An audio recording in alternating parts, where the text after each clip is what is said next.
കാനഡയിലെ മോൺട്രിയയിൽ പൈതൃക സ്മാരകമായി സംരക്ഷിച്ചിരുന്ന നൂറ്റാണ്ടിലധികം പഴക്കമുള്ള സെന്റ് പോൾ പള്ളി തീപിടുത്തത്തിൽ കത്തിനശിച്ചു. തിങ്കളാഴ്ച പുലർച്ചെ 1:40 തീപിടുത്തമുണ്ടായത്. പള്ളിക്കൊപ്പം സമീപത്തുണ്ടായിരുന്ന പള്ളിമുറിയിലേക്കും തീ പടർന്നു പിടിച്ചു. നിലവിൽ ഈ പള്ളിമുറി വൃദ്ധസദനമായി പ്രവർത്തിക്കുകയായിരുന്നു. തീപിടുത്തത്തെ തുടർന്ന് വൃദ്ധസദനത്തിലെ 73 അന്തേവാസികൾ ഉൾപ്പെടെ പ്രദേശത്തെ 148 പേരെ അധികൃതർ അടിയന്തരമായി ഒഴിപ്പിച്ചു.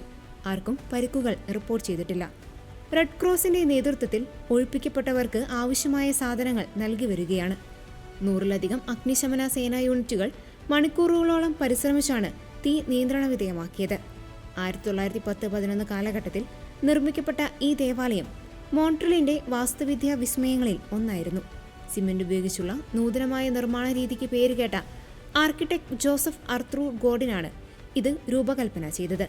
കത്തോലിക്ക സഭയുടെ കീഴിലായിരുന്ന ഈ പള്ളി കഴിഞ്ഞ കുറച്ചു വർഷങ്ങളായി ഉപയോഗത്തിലുണ്ടായിരുന്നില്ലെങ്കിലും പ്രദേശത്തെ റൊമാനിയൻ ഓർത്തഡോക്സ് സമൂഹം ഇത് വാടകയ്ക്കെടുത്ത് ഉപയോഗിച്ചിരുന്നു. പള്ളിയുടെ ബേസ്മെന്റിൽ പ്രവർത്തിച്ചിരുന്ന ഒരു പ്രധാന ഫുഡ് ബാങ്കും തീപിടുത്തത്തിൽ നശിച്ചു. ഏകദേശം 200ഓളം കുടുംബങ്ങൾക്ക് എല്ലാ വെള്ളിയാഴ്ചയും ഭക്ഷണം എത്തിച്ചിരുന്ന ഈ കേന്ദ്രത്തിന്റെ നഷ്ടം പ്രദേശവാസികളെ സങ്കടത്തിലാഴ്ത്തിയിരിക്കുകയാണ്. തീപിടുത്തത്തിന്റെ കാരണം കണ്ടെത്താൻ പോലീസ് അന്വേഷണം ആരംഭിച്ചു.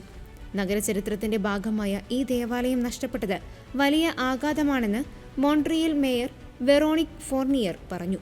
പലരുടെയും വിവാഹങ്ങൾക്കും മാമോദീസകൾക്കും സാക്ഷ്യം വഹിച്ച ഈ പള്ളി ഞങ്ങളുടെ ഓർമ്മകളുടെ കേന്ദ്രമായിരുന്നുവെന്ന് അവർ അനുസ്മരിച്ചു.